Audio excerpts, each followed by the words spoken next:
Hey guys, in this video I'm going to show you how to fix Apple Cache Verify Identity. So to fix this error, simply take out your iPhone, unlock your iPhone and go to Open Settings application and go to Wallet and Apple Pay. If you scroll down on Settings, you will see this option, and then in the Wallet and Apple Pay section you will see Cache Card. So simply click on your card.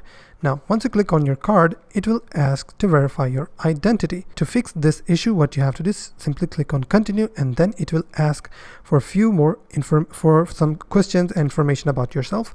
So the first one is your verify your identity. It's your first legal name and last name.